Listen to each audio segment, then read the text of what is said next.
Rise up in the morning, grab a coffee, check your fit.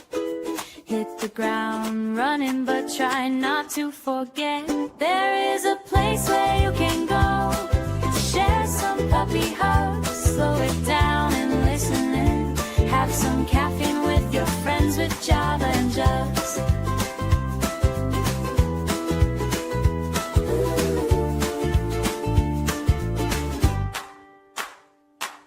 The best way to start your week, to make that AM commute. Have that hot cup in your hand and wearing something cute. And don't forget, girls, there is a place where you can go and bring your favorite mug. Slow it down and listen in. Have some caffeine with your friends with Java and Jugs.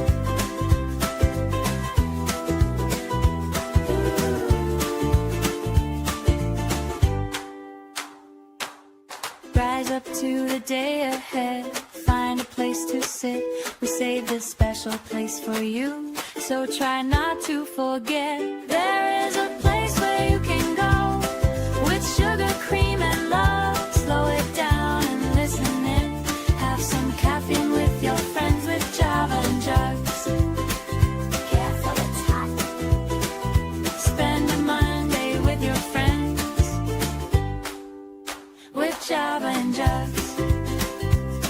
We have mocha, vanilla, hazelnut with Java and Jugs. Coming right up.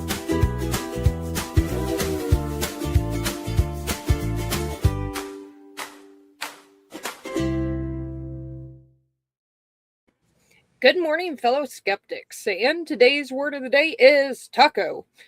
And for Trump, a nonstop cycle of threats and then turning around and backing down. This was last Wednesday, people. Last Wednesday. And then he goes for negotiation and the art of the deal. But then the chaos is the real outcome. Some would say that the point, as if bankruptcies and failed ventures and lawsuits weren't enough evidence, and every time the market jumps, it sparked accusations and scrutiny about who benefits. All right, welcome to the show, and thank you for joining us, everyone. Yeah. Happy Monday! Well, as happy Wednesday. as it can be, considering. Holy shit. It's been a wild one. Last Wednesday. He can't help himself. It's practically an every week thing. It's like a reoccurring offense with him since he's been in office this past year. Well, I mean, anything to distract from Mr. Epstein's files, right? But also, like Lil said in the opening, the market's jumping up and down. That's a feature, not a bug, because he knows what he's about to announce before he announces it, and he tells all his cronies every time, we're gonna take Greenland. And so certain stocks are gonna spike and certain stocks are gonna crash, and then they buy those stocks, and then the market goes wild, and then Trump backs off. The fuck are we doing? Yeah, it's on purpose. Like it's a deliberate thing. We know that behind the scenes, he knows where the money's moving, and his friends absolutely know where they need to move their money. So I don't know. I'm feeling some kind of way, right? So I have a friend, and Barack Obama wrote a response to some of the killings that was going on in Minneapolis. And my friend responded, and I'm just sitting there like, what do you expect Obama to do? This is who people voted for. Yeah. Wait, your friend expects Obama to do something about this? Yes. And so I kind of want to read what he said, but I don't, but I'm just sitting there like, are you serious? Dude, I think anybody that would have said something like this.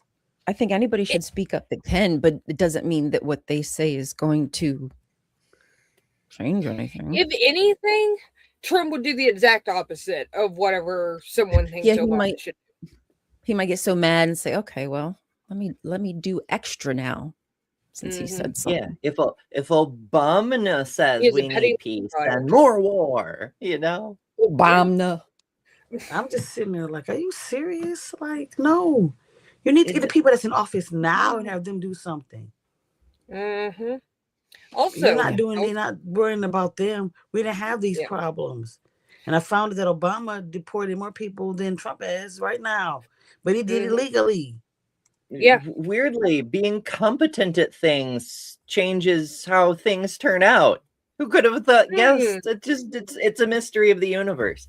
But this is sort of a courage of our convictions moment, because, you know, all through school, elementary school, kindergarten, preschool even, we're told things like the pen is mightier than the sword, and the ideas you spread matter more than the violence you can potentially perpetuate.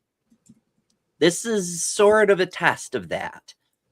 We're in a position where so many of us are inclined to pull a 1776 and physically fight back against the tyrannical overreach of government and the actual deaths it is causing.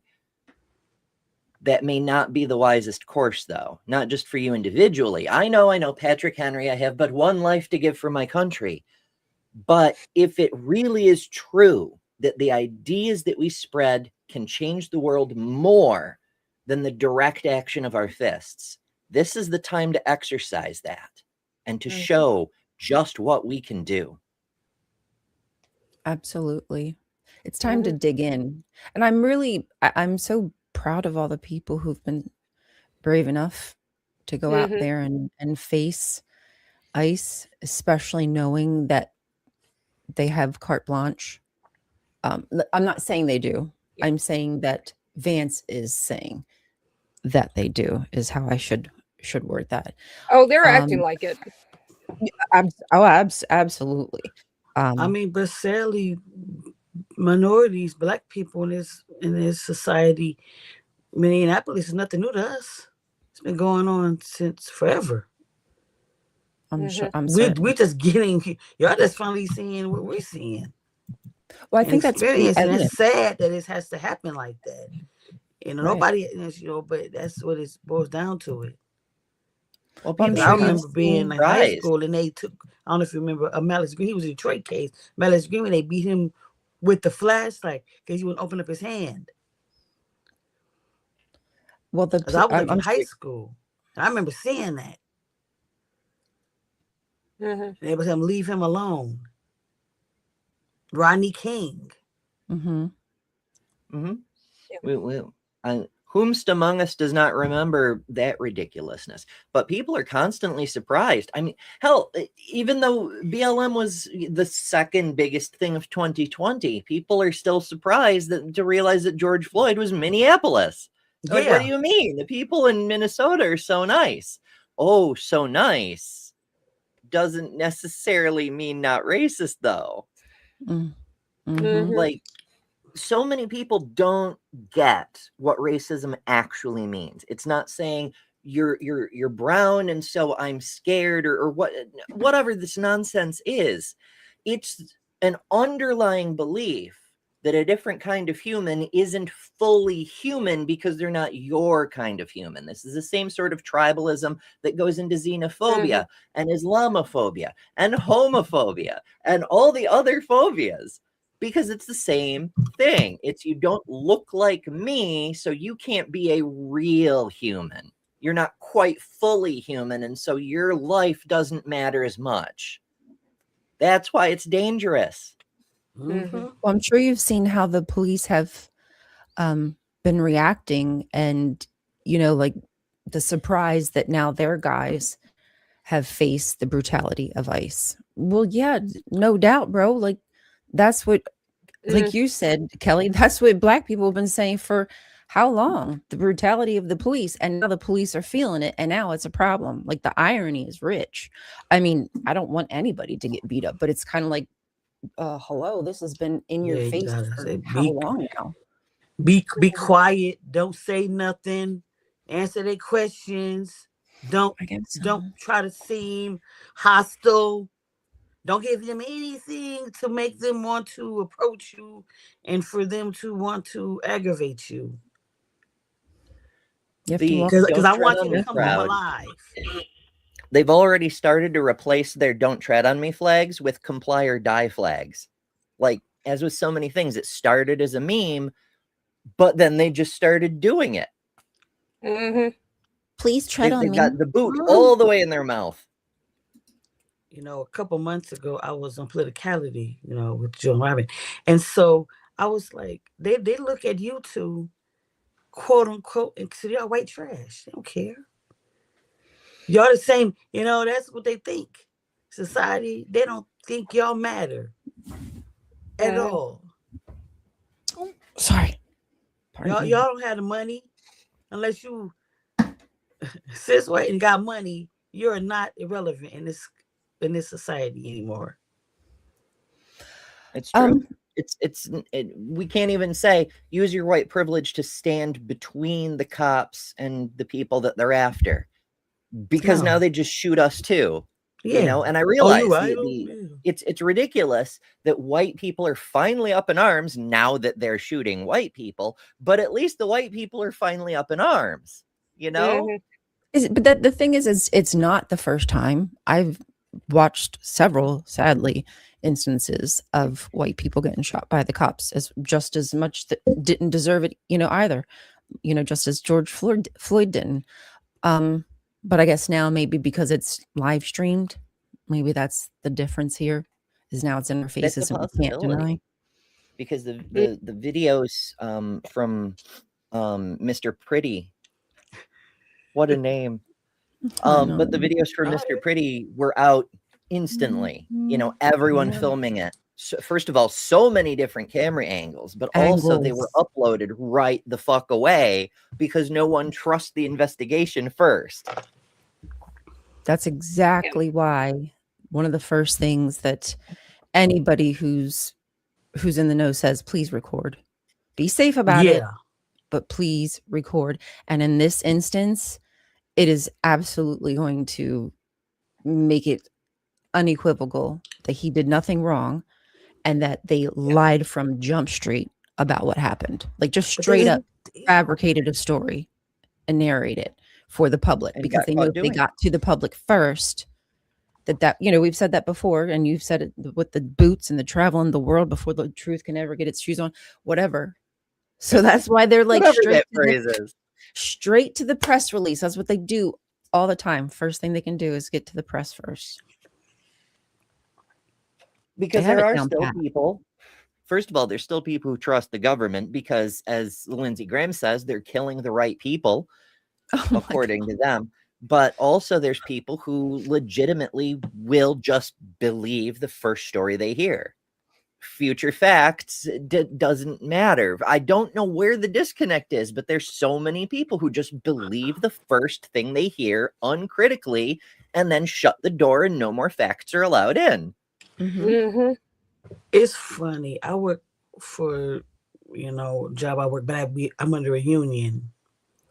And so I remember one day a few years ago, this newer, might have still been a temp, but the union still was yelling a rate to this person. And I looked around, I was like, who are you talking to? And everybody was like, I shouldn't have said nothing. I was like, let me explain something. We are a union. And if I see something going wrong within my union, I'm going to say something. I don't care who you are. Because if we don't say anything, nothing is going to change. And that goes here now. I'm never going to be silent. And I get backlash a lot of times because I speak up. I don't care. Me either. That's why I still do it. Yep.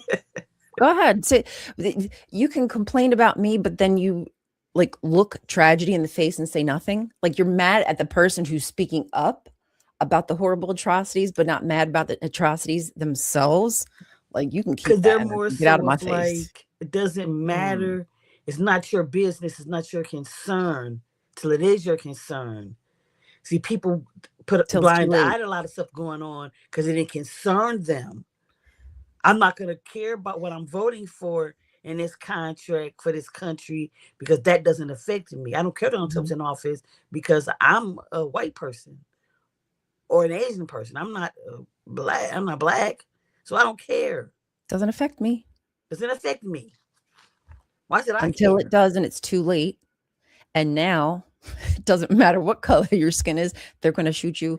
They're going to execute you. They're going to be judge, jury, and executioner in the street. It's going to be 7 guys against 1 person.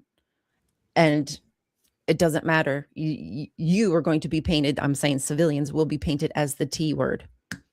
I never Well, thought that we it's were going to get Germany worse. in 1930. If they don't take drastic action to get their shit under control, it's going to get worse. Mr. Preddy did have a weapon. He was doing all the things to signal he was peaceful to prevent exactly the outcome that happened.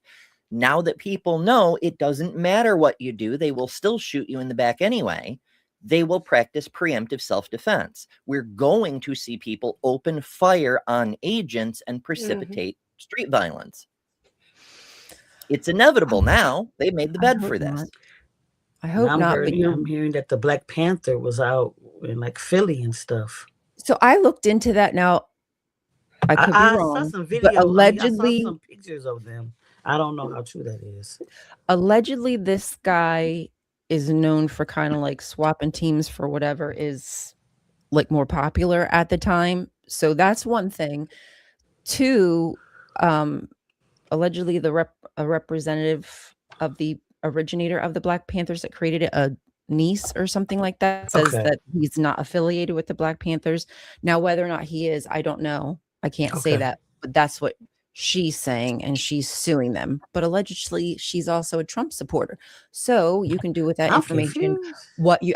That's what I'm saying. So I don't know, but I would just be weary of this guy because he also has a lot of I think allegations against him, like doing some like bad stuff. So doesn't mean people can't turn their life around, but I would research into that. Yeah, I'm just trying to live. It might bear. I worry that he is being influenced to walk around with a gun, say who he is, to make a certain group of people look bad, to make it so ICE can say, oh, well, look at who these people are walking around with their guns. Of course we have to shoot. Does that make sense? I mean, of course, it's conspiratorial kind of thing. I don't think anybody at the White House is that smart. Like, I could see them trying to do a staged rebellion kind of thing. But the Black Panthers, I don't know. Trump is old, but I don't see those cylinders firing together. Maybe not. Maybe not. Maybe not. Oh, maybe Miller. He's devious and evil. He could be like, you know what we need? Armed Black people. That'll justify. The thing is, Amber, there's so many moving parts, and it's sad that we're even in this state where we have to have this conversation and decide whether or not something is conspiratorial. Because everything that he does is just so far-fetched at this point.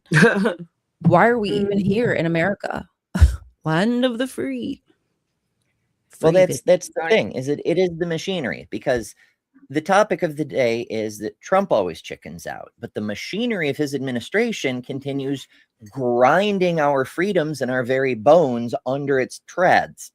He's completely fucking inept. And whenever he takes the wheel, he immediately backs down as soon as there's any trouble.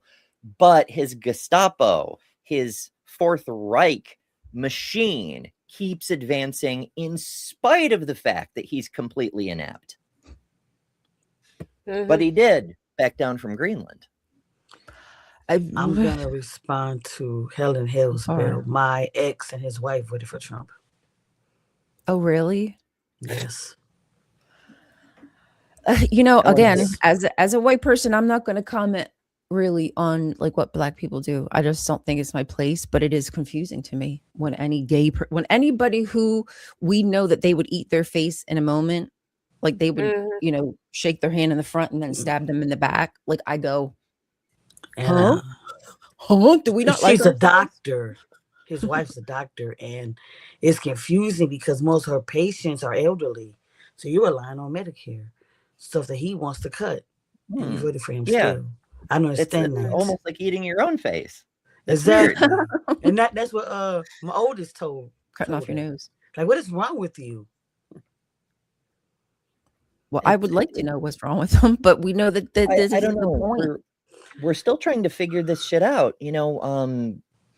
Matt Bernstein from the A Bit Fruity podcast recently had Ashley St. Cloud on, whom you may recall is one of the mothers of Elon's many children that he never talks to.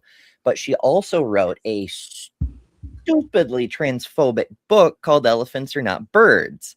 And one of the things that made her realize she needed to change her way was that Elon dropped her like a sack of crap because he got what he wanted. So whatever. But also that she realized that her child has a transgender half sister and was like, how can I be making life worse for my son's sister? What am I doing as a parent, you know? Mhm. And so she started to deconvert. And I'm a little ishy on these quick deconversion stories, especially from high profile influencers. Maybe she's legit, but remember what happened with Megan Phelps Roper, where she was like, I've worked my way out of the bag of hatred, and then she has J.K. Rowling in her podcast to just produce hours and hours of hate content. You know, it's fucking wild. But Yeah. we can study cases like this and try to find out what it is that helps people turn that key to escape the shackles of their ideologies. And in Ashley St. Cloud's case, it partly was being a mother, only partly though. But that helped her realize there's more to it than what happened to her. But she did have to admit it was Elon not holding up his end of the bargain as far as the reproduction contract, that she realized that her face too was very tasty to the leopards. And she said on Matt's podcast, she said it's one of those situations where it really is, it's not a problem until it's a problem for you personally. Yeah, so true. I can say for me as a mom, that was a large part. Now it didn't happen right away, but that was a large part for me of waking up, because my parents were very strict when it came to how I was raised and what I believed and what I did and who I associated with, etc. I was like, there was no need to do that to me. Like I'm smart. I'm a good person. Like I'm not going to get in trouble to the extent that they feel like I'm going to. So I relaxed myself with my kids, and I didn't drive and instill this God idea and what they had to believe. I let it up to them. And that was for me also almost a willingness to start opening doors to asking questions too. So I totally get the mom part. But maybe it was because they ate her face and that made her realize something. I don't know. I'm hesitant, but I'm happy, I guess. There's the human inclination to want a simple answer, a single simple answer to everything. And when we see a complex situation and we see, there's some people who deconvert from the hate cult, what is the thing that does the trick? And we want there to be like one pill we can offer someone and be like, take the damn red pill and the doors will open and you'll escape to reality. And that would be wonderful, but it doesn't look like there is one, because every high profile case of deconversion like this, it's multifaceted. It's always something like, I'm a mother and I was betrayed by a red hat, it's wild. Austin points out we need to protest, keep protesting, keep escalating, keep disrupting the system and creating pressure. That's how protests actually create change. Partly, the administration is largely ignoring the efforts of protesters, which is eating their own face after a fashion, but that's another thing altogether. I'm not going to say we should call for a national strike. I will say that calling your boss and saying, I'm sorry, I can't make it, there's an ice storm, is an absolutely appropriate thing to do, considering the weather. Shutting stuff down, job, like I think there's doing a lot of walkouts in Minnesota. So that's a great way to get their attention, because money, you don't want to hurt their pockets. They don't like when people hurt their pockets. That's the fastest way to get them on board, is to make it apparently obvious that if they choose the wrong side on this, their pocketbook's going to be affected. Yeah, I know we laughed and talked about this before, but I'm like, can we just leave all the hateful, racist people alone and go somewhere else? But then I'm like, then they'll probably get jealous of how we're living so happy in harmony, and then want to come and invade and take over that too. I know. Let's just walk away from the whole thing and build our communist paradise. That's what I'm saying, but they might try to come and invade that as well. Like, literally, they can't do anything without us. It's not just about hurting their bottom line. It's not just about impacting their pocketbook and affecting a change in policy by creating a greater financial strain on them than on us, just because we've always been poor. We can handle being slightly more poor, but if we stop producing their merchandise, if we stop buying their merchandise, if we grind the growth of the economy to a fucking halt, it hurts them a lot faster. And they know it. Whereas we could go out to the fields and learn farming in a season. We could go out to the forests and relearn how to hunt and gather. Whereas they're so bloated with money as well as fat. Their brains are so soggy with idiocy and self-importance as well as brain worms.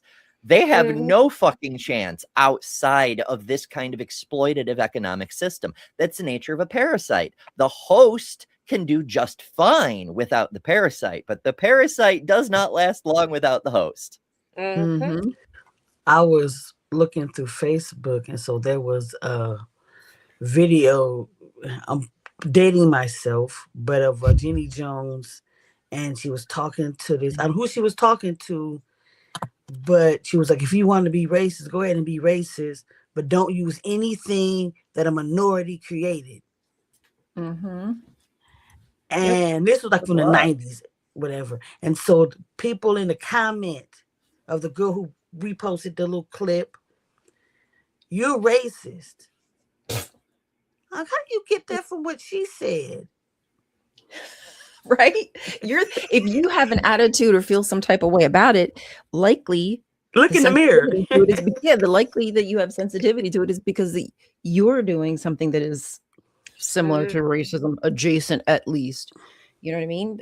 The point is, if you don't respect, okay, let's say you don't respect Mexican people, why the F are you going out on tacos? Yeah, why are you celebrating Cinco de Mayo? Why are you wearing a hat? Like, why are you doing, like, that's so weird to me. That's where like the cultural appropriation is. Just using it as a costume for funsies doesn't mean anything to you. I eat fish and chips all day. Between enjoying a culture and appropriating a culture. For example, Chinese New Year that's coming up in a little bit. Lunar New Year. As a general rule, Chinese people are very open and welcoming. They're like, come enjoy our festival with us. It's a really cool festival, and it is a really cool festival. It's participating in someone else's celebration of culture isn't the same as appropriating the culture. Does that make sense? Yeah. Like on St. Patrick's Day, everyone is Irish. There's a few Irish people that irks. They're like, oh, the rest of the year we need not apply. We're fucking potato people. But on St. Patrick's Day, now everyone else is us. But I'd say the majority of Irish people are still down for that. Even those of us who don't like St. Patrick, we're like, it's cool that people like Irish people for a change, because that wasn't always the case in the U.S. Yeah. Well, my shirt says "Kiss me, I'm not Irish," so I like that. I'm not Irish, but if you want to kiss me, I'm not Irish. That's what my shirt says. I don't really care for St. Patty's Day, but anyway, I think about drinking.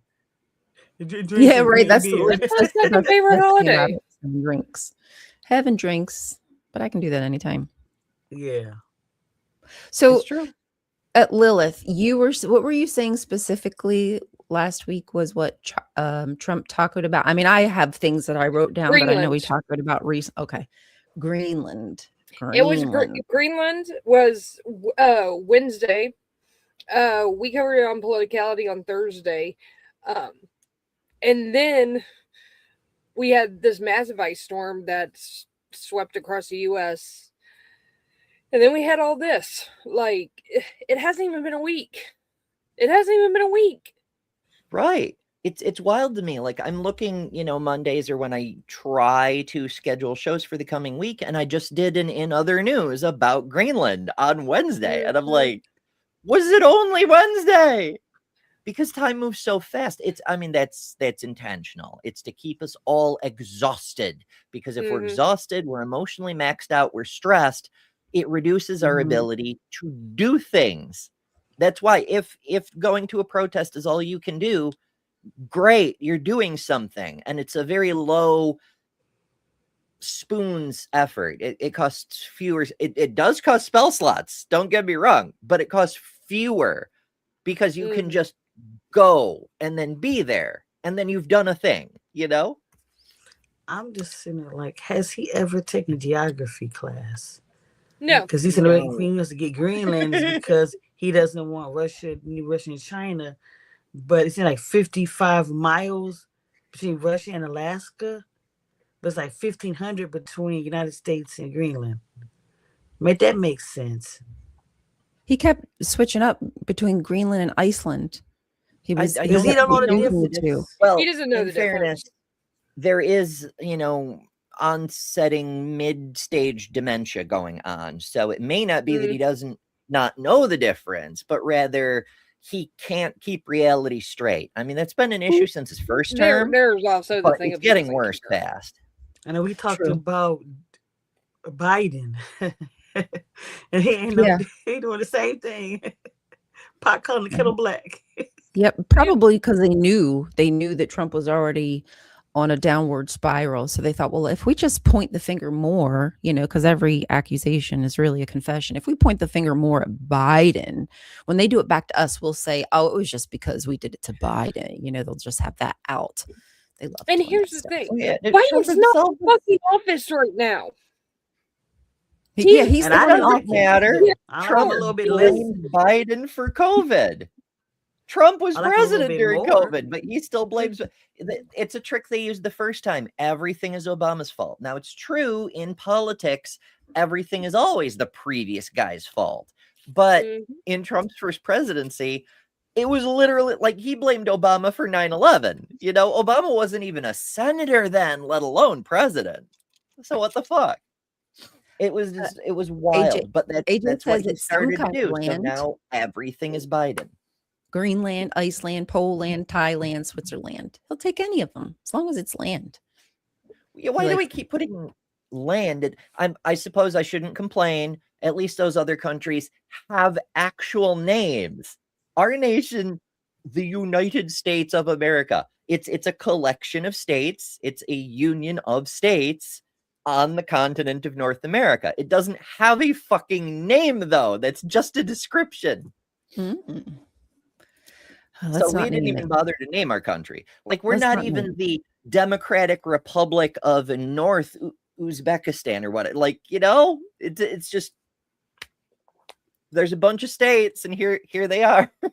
Did you hear Trump say to I forget which outlet, or maybe to all of them, I forget, that we didn't need to have upcoming voting. We didn't need it. He said that the last time, that if you vote this time, you won't have to vote ever again. And then he's been getting more insistent about it. Because that's how he always starts out. It always starts with a joke, and then he does it. Yeah, if you vote this time, you ain't got to vote again. Pam Bondi's apparently sent Tim Walz a message that essentially said, if you will hand over your unredacted voter rolls, which is all their voter information, we will back off ICE. Fuck you. No, they're trying to steal the election. Like, that's what they're being overt about it now. I mean, but that's also a tell, right? because the fact that Bundy wants it shows us she doesn't have it. So they don't have as much information as we've been led to believe. They don't have as complete a database as they've been trying to say. Palantir and Elon's agency and all that shit.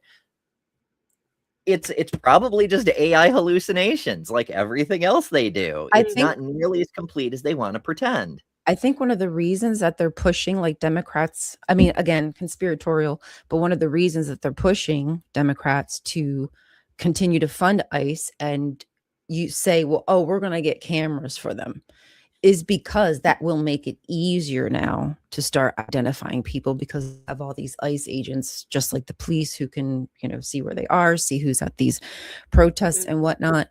And to start the database on the people they really want at first, which is anybody who's willing to stand up for their rights. Conspiratorial, but you're welcome. I'll take my hat off now. All right. Foil. It's the conspiracy theme song is a wonderful time to take our first break. We have more breaks, thanks in large part to Jess from How to Rule an Asteroid. We love Jess her. is She's amazing. amazing. Subscribe to her channel where she makes really cool stuff like videos about extinct things. How to Rule an Asteroid. But enjoy this Java flavored break. We'll see you in a couple of minutes. Welcome back to Java and Jugs, the show where the coffee is hot, the takes are hotter, and nobody's pretending a talking snake wrote public policy. We're stepping away for a quick bio break. Stretch your legs, refill your mug, question authority, the basics. When we're back, we'll be poking holes in bad arguments, mythological thinking, and the kind of logic that collapses if you look at it too hard. From religion to politics to whatever fresh nonsense wandered onto the timeline today, Java and Jugs. No prayers, no prophets, just caffeine, critical thinking, and a deep respect for evidence. Don't go anywhere. We'll be right back after this completely secular pause.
Oh, that sexy, sexy coffee.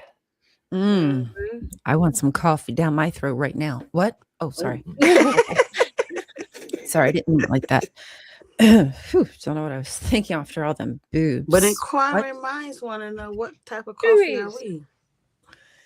Oh yes, we were going to talk about that. What kind of coffee are we? I want to know, like, what would you brand yourself? Caramel mocha. Your caramel mocha? Oh, what coffee would I be? Yeah, like if I had to go into a coffee shop, a premier coffee shop, and I wanted to buy the Ember Special, what am I gonna get? I don't know, vanilla bean with lavender. Crunchy coffee? No, I'm just kidding. What about you, Lil? What do you get? What do you like? What you think? Probably like hazelnut or something. You're a hazelnut? I do a lot of hazelnut. I couldn't get to the coffee store this morning. I'm so mad. Ooh. There's 3 inches of ice. Okay, so for people who do not know, I live in Texas. There is 3 inches of ice outside. It is solid ice. You can't go anywhere. We are stuck. Call me when you get I over got the snow. Whew. No, it's not even snow. It is solid ice. That's what I'm saying. I'm glad Michigan got snow. Thank you. We got snow. We got snow yesterday, and it melted just slightly enough in the sun that it turned to ice overnight. So yeah, it's 3 inches of solid ice right now. Oof! This morning I was up at like 5:30. Yeah, I was up at 5:30, and it was like, I don't know. It was almost up to my knee in some places. That's how deep it was. Little Miss Pickles was having trouble. In fairness, I understand that 3 inches is quite a lot for a red state. A whole lot. I mean, like I said, this isn't snow. This is ice. This is solid ice. Which is even worse than freaking snow. Gosh, ice. That's when you're breaking your neck. We tend to get, and this is one thing that my ex never understood is like we will get snow occasionally, but we tend to get ice. We tend to get the worst of it. We get the freezing rain and the sleet and where everything turns like to solid ice. And yeah, it's 3 inches of solid ice, so we have no idea when it's going to melt enough that we can safely go out. Oh dear. For a solid slab of ice, yes. Yes. Cannot take that much ice. Do you know what I heard? What I thought was funny is when Levitt, just because we were talking about Trump saying we wouldn't need to vote, is saying he was being facetious. That's what she said. He was they all He's so funny, you guys. He's a jokester. You know that jokester doesn't mean it. Real quick, I gotta tell this while we're still not far from the weather. So my dog Kit is a half lab, half Newfoundland. Huge ass dog. You would think she wouldn't mind the snow. She goes outside, puts 2 paws on the ice, slips, and hightails it back inside. It's like, nope. I have not been able to get her to go back outside since. She's not a dummy. I don't blame her. I wouldn't want to be out there either. I mean, if I was a dog, I would literally be out the front step, a couple feet, done, and back in the house. I'm good with that. I've never seen Sugar use the bathroom as fast. Oh, really? Did she do the same? She used the bathroom. She's like, are you finished? Did you have to go to the bathroom as fast as you came back? I'm good. No worries, Mom. No worries. Now, no, Miss Pickles, she's stuck in the snow and still don't care, trying to drag me down the road. And I couldn't walk through some of it, like, because some of the sidewalks weren't shoveled. It's too deep for me. I was like, I'm sorry, but we got to go back home. Mommy's too old for this. It's like 5:30 a.m. I'm too old. I'm too tired. I can't lift my legs up that high for that long. Like 5 minutes and I was out of breath. You know, just like that high stepping, like trying to climb up the. Anyway, like you guys need to know that. Oh, but listen, you guys, wait. I just want to show you. Well, hopefully it works.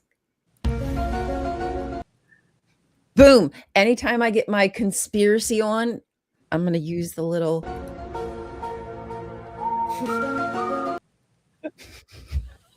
Oh, goodness. Since I like to do it so often, I might as well have it handy. Hell yeah, that's what a soundboard is for. Oh, I miss my soundboard. I still have to rebuild it, but like every time I have time, I'm like setting up new shows instead, you know? You do a lot of work. I mean, you do your show 5 days, and then sometimes you're making the stuff for this show on Monday on top of it, plus your other shows. And Factual and another news, and sometimes just a regular bonus Ember, and then there's the stuff on the other channels that I just... And somebody else. We're trying to put together the call-in show, right, for Jav and Jugs. That those of you not subscribed to Jav and Jugs, make sure you subscribe to that channel, because our new call-in show will go on that channel. It's is that where you're doing it? Also, it'll be content that's only there. So join us there, because that's where you get to see the cool thing that's about to happen once we get all our ducks in a row. We have the technology. We tested it coincidentally on Wednesday last week. It worked. It was great. Oh my god. That was Wednesday. Wow. But we getting two of us in a room together at the same time that isn't first thing Monday morning is kind of challenging. So we don't know when, which is why you should ring the notification bell, because whenever it pops up, it's like The Night Circus, Aaron Morgenstern's novel. It arrives without warning. It just bloop is there one night. Yeah, some weird person called because they bring their dog to church. And while you're subscribing to things, subscribe to all of our cast members' channel, because every single one of us has a channel, and we do nifty things. We do different nifty things. In fact, we were talking a little bit about my stuff, but we mentioned at the start of the show how to rule an asteroid produces cool stuff. Extinct Explained is one series she does, but there's other stuff over there. It's a very cool channel. You definitely should subscribe. And also, Ryan does ex-cultist stuff, conspiracy stuff, and generally questioning the bullshit that we're all told. It's almost like Shelley Siegel's song was written for you, you know? Hey, thanks. If you haven't met Shelley Siegel, she's amazing. Really? That. Yeah. It's a dream, but she's from Australia, I believe. She lives in Los Angeles every few years. Oh, cool. She lives in LA now. Yeah. That's handy. Yeah. So if you're gonna, I don't know if she's gonna be here this year, but last year she was at the Revival of the Reason that we give in Atlanta. She was there. Cool. Yeah, we all do our own little things, our little specialty interests, which are not so little. I mean, they're kind of wide at times, but encompass kind of like the same ideas, I guess you should say. Yeah, and my little birdie. Come back to thinking. Sorry, go ahead, Kelly. My little bad. Birdie told me that you're helping with a promo. It's another situation. Who? You need to be more specific. There's a lot of things going on. I didn't want to really say, but you're helping with a promotional. Black non-believers, promotional with different things. Oh, do you mean me?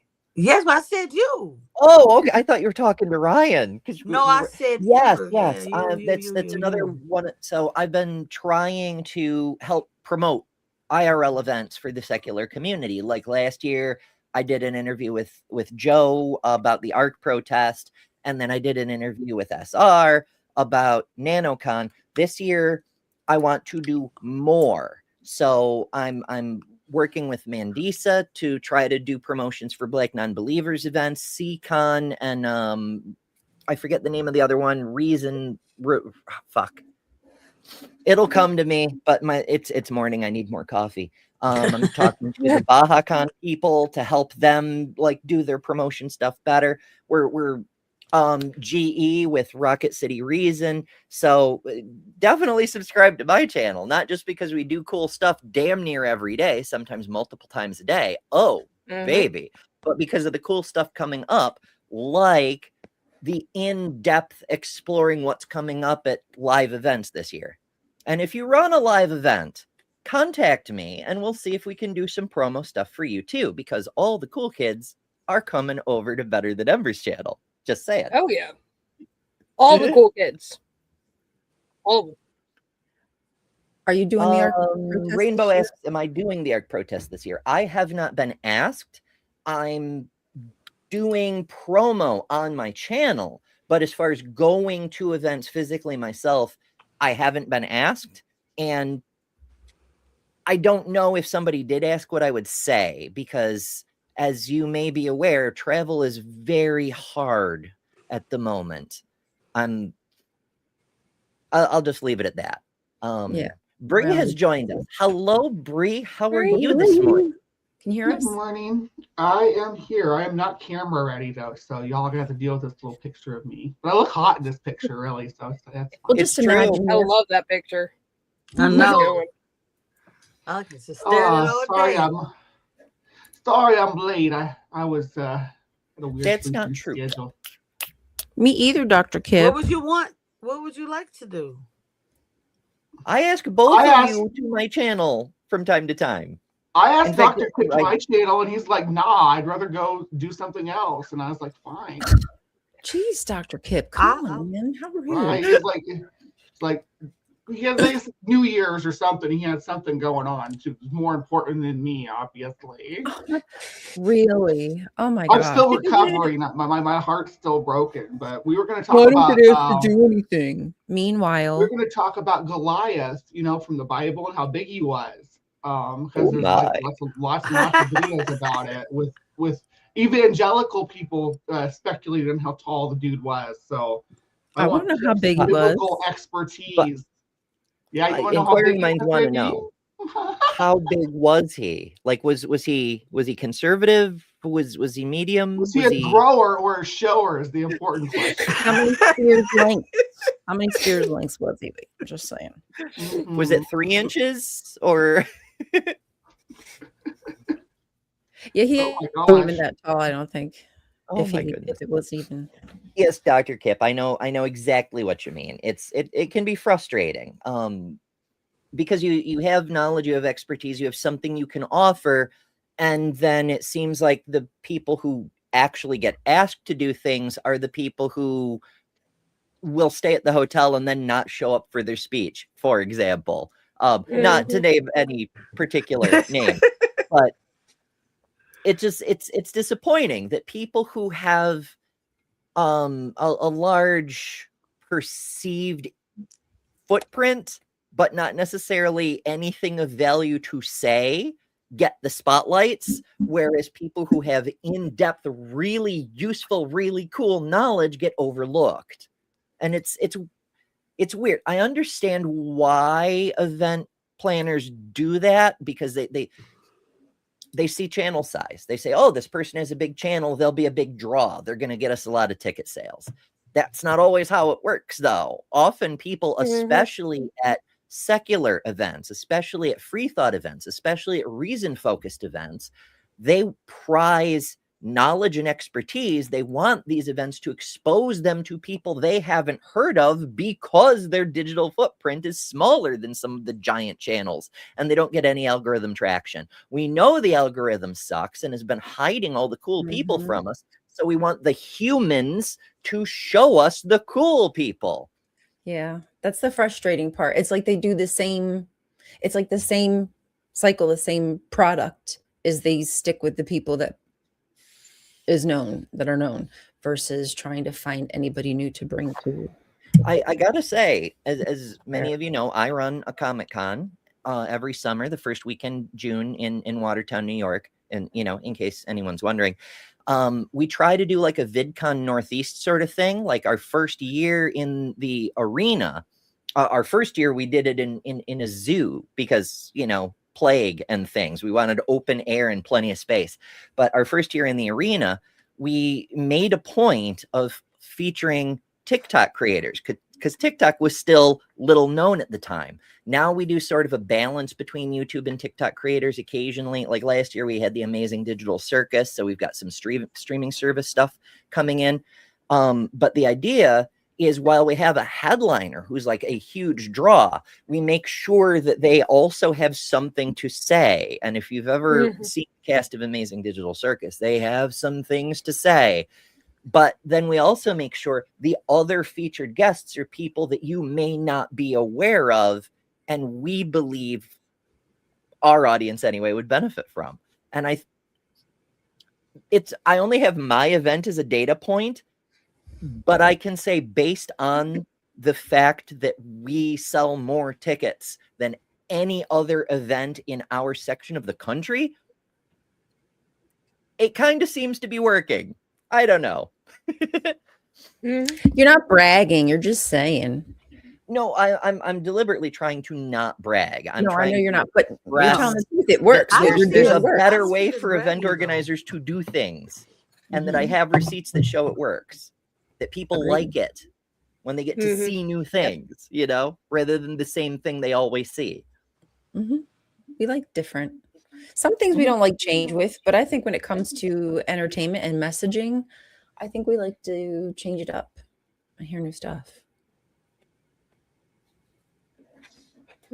Yeah, do we get Bilbo'd? That's right. We're gonna have Dapper come and do a Bilbo at you. Exactly what's gonna happen. You better hit that right now. How does it go? It's been a minute. I know less than half of you as well as I might like, and I like less than half of you half as well as you deserve. Who said that? Bilbo.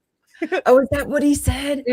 Yeah. Oh, that's so good. It's a thing that Dapper Dinosaur does when the attendance in a stream is less than half, or when the likes in a show are less than half the attendance, then he gets out the less than half thing that Bilbo said. I see. Yeah, I don't know what the I'm not good with numbers, but just hit the like. Bilbo's 1100th birthday party, but it's not Ember's 1100th birthday party, so I don't know why she's trying to Bilbo it. It's true. I'm not nearly as old as Dapper. He's like Dapper 68 maybe 1100. Yeah. Dapper's 1100th birthday is like way in the past. It was still in the Cretaceous when that bro was celebrating his. Well, maybe it would have been in the Jurassic since his Ceratosaurus. 11st. That's Blow out right. the candle. Candles. That's a lot of candles. 11st. I don't know if I have enough candles for that kind of cake. I'm sorry, We guys. may need more candles. Anyway, continuing introductions. Bree, what do you do on your channel?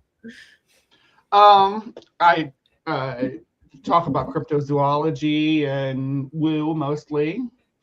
And I generally try to debunk it. I wish I could find some real woo or real cryptozoology. That'd be awesome. But it all comes back to being woo and hoaxes and misidentifications and stuff. But if you want to watch me break everything down, break down Bigfoot videos or EVP recordings and stuff like that, come hang out on Live from the Hive every Saturday morning, and we'll crack that egg open. Cracking eggs over there. You love to see it. I am a professional at cracking eggs. I have so many eggs in my basket right now. It's not even funny. Are you a chicken? No, I'm a trans mom, so that means that everybody, when they decide that they're trans but don't want to come out publicly, they tell me instead. Oh, so you're spreading your wings and pulling all the little chiclets under. Been doing it for years. I have some pretty famous eggs. Planer Walk was my egg. Planer Walk came out to me. Planer Walk didn't hide all that well. No, but yeah. Actually, it was a bit of a game for Nikki. She kept putting actual eggs in her videos for like 2 years before she finally came out. One of my eggs is also Evan Rachel Wood's, I guess sister would be the proper way to put it. The actress Evan Rachel Wood's sister is one of my eggs. We've been friends forever, though. Neat. Yeah. I don't know these names. Tell me about having Marilyn Manson at their family Christmas and stuff. It was crazy. Oh, Dr. Kip has a question for you, Bree. He says, where were you on Saturday night? I needed someone to explain to me why people working in the fashion industry are the only ones who can see a ghost's feet. Is this a fetish? I'm confused. It's a thing on Budget Scripture Saturday. He had who was that crazy person? David Falk. So first of all, y'all should subscribe to Dr. Kip too. obviously, I assume everyone here already knows that. Already, but been there, If done you don't that. know, now you know. That's right. Budget Scripture Saturday nights, Dr. Kip's Place. This week was Nitty and the Weasels, and I think it was David Falk. And he was talking about how 95% of the time, he has data, folks, but 95% of the time, ghosts don't have feet unless the deceased was like super obsessed with fashion and like shoe design. So they have to have feet to have their ghost shoes. Otherwise, they just don't have feet. And it's just wild. Like so many layers of bullshit. It all makes sense now. Like if you had, so like say you were like a gun nut, right? Like an ammosexual. In the afterlife, you'd be like loaded down with guns, right? You'd be like armed to the teeth because you were obsessed with it. So whatever you're obsessed with becomes your afterlife. That becomes your afterlife. Okay. I think that's a good conspiracy. I like that. I think that fits right in. The religious kind of goes with the Beetlejuice lore too, from what I understand. What if religion actually is a cover-up? What if people did figure out what really awaits after death and they made up religion to hide the truth, and only later did it get repurposed for controlling the masses and whatnot? You know, in an evolutionary fashion, people are like, yes, it does this, but it can also do this. But what if it actually did start as a conspiracy? Wait, do I have to play the music again? Just in case. Just in case. Be careful with that track too. Someone did my woo thing on my channel the other morning, and it got me a copyright claim. I had to erase it. Oh, do. That's crazy. Mine's a lot longer than yours though, so maybe I just need to shorten it down. Well, I'll find another one just in case. Just in case. But also, wherever the hell you're watching this, send super chats and things to help compensate for the inevitable demonetization when the bot gets their hands on this. I'm gonna get us, folks. Send your money now. Hell yeah. I'm hoping that Brie and I can work together in this month. We are working together this month. Okay, I'm making sure. Well, this coming month, not this month, but next month, February. Yeah. February. We're gonna do some like plantation ghosts and stuff from the old South. Talk about some racism while we're at Lake Lanier. So. Oh yeah, the one in front of the lake. Yeah. That's the amount of people that die in Lake Lanier. Yee, I would love to go swimming there. It's gonna be fun, and we're gonna make it fun. It's also gonna be educational. Oh yeah, it's definitely gonna be fun. Anything was still gonna be fun anyway, though. Yeah, it was always it's just inevitably. And speaking of fun, for Black History Month coming up, join us next Monday. For once, we actually already have the thing prepared. It was a thing that Kelly suggested on Martin Luther King Day. PragerU versus Martin Luther King. We're going to take a look at that. What could possibly go wrong? Nothing at all. I'm sure it'll be fine. So make sure you're subscribed for that as well. Always hit the subscribe button an odd number of times. Double check. Sometimes YouTube unsubscribes you. Make sure you're subscribed wherever you prefer to watch. And speaking of that, Kelly, you were starting to tell us what you do on your channel. Yes. Basically, I do two things. One, I talk with secular activists or those who have an important story to tell. Also, I talk to others who may have left mainstream religion, but are a pagan in some sense. And why did they come up with that? Heretics. Yeah, part. So that's what I do. Besides, I do a lot of visiting on other channels. I'm gonna be on Punk Apostates on Sunday. Ooh, Brentley's so much his fun. channel. Yeah, so trying to do a lot of dipping my feet in a lot of different avenues and stuff like that. Good for you, spreading your wings. Yeah, spreading my wings and stuff. You do it, and you do a Still lot of trying to stay organizing afloat and with the posting, actual too. local Black non-believers group I Mhm. run as well. If Yep. Kelly had wings, would they be bird wings, bat wings, or butterfly wings? Maybe. Or I think dragonfly wings. dragonfly More wings. like bat Actually. wings. You think You like bat bat wings? wings? More like Bat bat I'd probably wings. have bat wings. I need wings stronger than those, unless like a hawk wings or something like that. I need some strong wings. Well, we make them proportional to carry you, Kelly. Don't you worry about that. We're not going to leave you behind. Well, I would like a Pegasus or something. Bat wings and dragon wings are kind of the same format of wing. Yeah. It's just the number of toes they have on the end of the hand. Yeah. I think dragon wings might be cool. I mean, Yeah, I that'd be personally real cool. would be down for butterfly wings. We You love look you too, adorable with Ellen. butterfly wings. Ooh, maybe I could have moth wings like Mothman. Oh, that'd I be would like cool. butterfly wings, but I'm too rough and rugged, and I'd rip through them things. So I Pterodactyl need something wings. stronger. Pterodactyl, I'd take pterodactyl wings. Ryan would shred her butterfly wings. She's not allowed to have something so delicate. Yeah, it would not be good. She needs I'd like be out in the rain. I'd do something dumb like go out in a storm or something and just You F She's me like all got up. end up 15 wings sewing or them back something together, to and they'd end up with like this patchwork marvel, and people would be like, "How did you get pockets into your wings?" I would definitely have pockets in my wings. No doubt about that. Wing pockets and everything. That includes wings. Oh, Jason Jacoby says F-14 Tomcat wings. Oh, shoot. The kind of wings that just like That would fold get out, industrial. just like That's what Falcon, Ryan needs. right? She's Transformer. Be a transformer Yeah. at this point. I want to be okay. Sorry, let's transform. That's what I want. I want a little button. Butterfly I'll push in it. the sky. Decepticons. Ryan Starscream. I love Starscream. Fantastic. One of my favorites. I love the voice. I love everything about it. So boom, I'm a little Yes. tape cassette, whatever the hell. Yep, that's me. Are we going to Amber is rebrand going the to show be the Rainbow Decepticons Dash, now? the pony. Have little My Rainbow alternate Dash me. wings.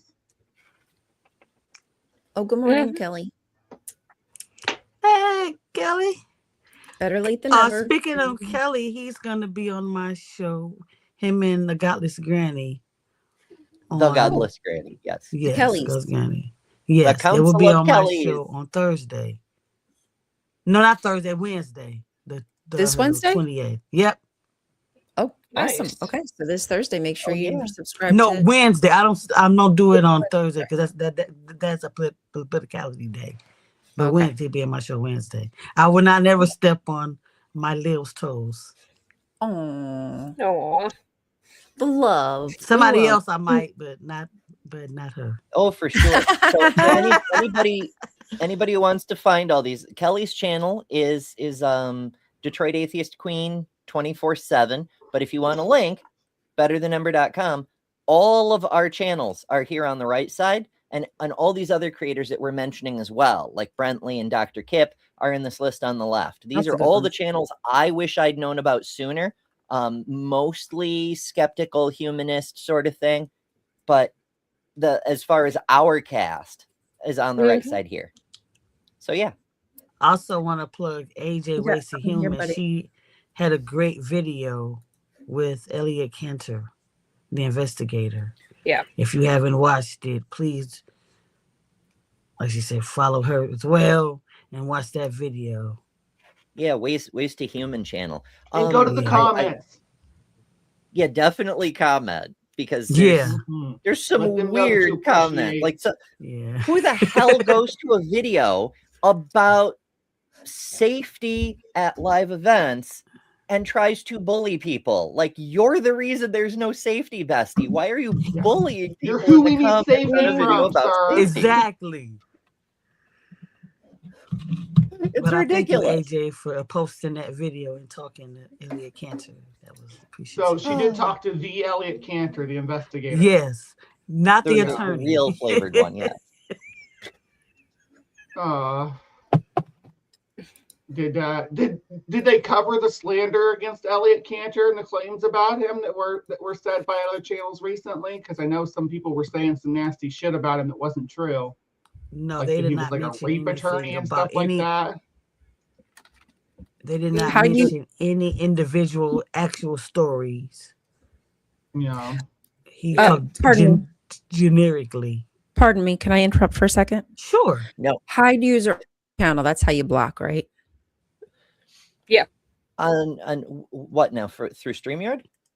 On YouTube. Oh, on YouTube. The Vance regime. Yeah, you click on the name, and then at the bottom of the list it says hide user on this channel. I thought so, but it's been so long since I've blocked It's not the same as blocking it with your personal account. Okay. You'll still see them on other channels, but it'll prevent them from being a nuisance on that specific channel. Okay. Thank you. Sorry, guys. You've succeeded, but I thought his comment was funny about the Vance regime. Like, do these people really think that Vance is going to win the 2028 election? Either Trump's going to win or going to run again, or I don't even know if there's going to be a 2028 election the way things are going. But seems like we're like aiming for the if we're in a state of war, you can suspend elections sort of thing. That's the goal they're going for. That's what it feels like, the chaos. But if they can just keep the chaos going, then they can hide all the destruction and devastation that they're causing. But honestly, I don't even think that they would choose Vance as their candidate if they wouldn't. If Trump doesn't. It's somebody different, somebody more. Go ahead. Well, the thing that I've said, and I've said this about MAGA and all this stuff, is after Trump is no longer in the picture due to whatever reason, MAGA is going to fall apart. You have like 5 different factions led by 5 different people, and they cannot agree on freaking anything. The only person who has ever been able to hold this together is Trump himself. That's it. Once he is no longer in the picture, it's going to be impossible, because Vance has incredibly bad approval ratings. Nobody likes him. He has no charisma whatsoever. Half of MAGA hates Fuentes and the whole like Nazi wing of it, and then you'll have like the Ben Shapiro wing, and then you have the Turning Points USA wing. There's and multiple. Candace. Yeah. There's a lot more division than unification right now. They've really splintered. I mean, I'm kind of shocked that they did, but they really did splinter. The only thing they have in thank common Israel is for that. Yay! Israel will destroy. Sorry, I just can't bring myself to thank Israel for anything. Yeah, well, if they destroyed MAGA, that's one thing. They are good at destroying things. I'll give them credit there. Vehicle. That's going to cut off their nose to spite their face, because MAGA vehicle into this country right now. If they screw that up, they're going to be hard pressed. Yeah, the only thing that they have in common is the people they hate, and they can put aside some of that hatred long enough to work together for Trump's sake, but once that's no longer there, they're going to splinter like mad. I mean, I've been sitting here watching it happen for the last 2 or 3 years, and it has only gotten so much worse in the last like 3 to 6 months. It's bad. It's really Trump has proven that a charismatic liberal with the proper levels of influence can completely sway the Republican Party to be his own personal army. That's crazy, because Trump is a liberal. I mean, he's a like the worst kind of liberal, but he's a liberal. He's a freaking theater queen. He loves musical theater and stuff like that. He's not the conservative tough guy that they pretend he is. He's a soft theater guy. Loves musicals. If you go to the White House now, you'd likely hear Phantom of the Opera playing, especially if he's upset. Things like things about his appearance really offend him, which is not like a manly thing either. But I could go on about what a liberal queen that Trump really is. The fact that he wears more makeup than I ever have, and I'm like, what the fuck? He cares more about his appearance. The entire Republican Party, and there was resistance. How JD Vance was resistant to him.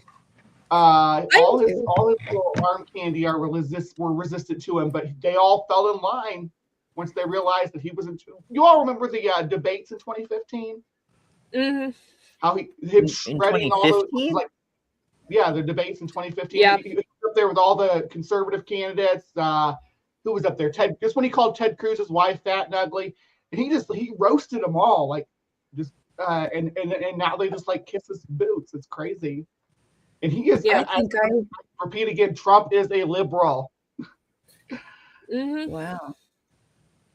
I do remember that. It is interesting to watch the pivot.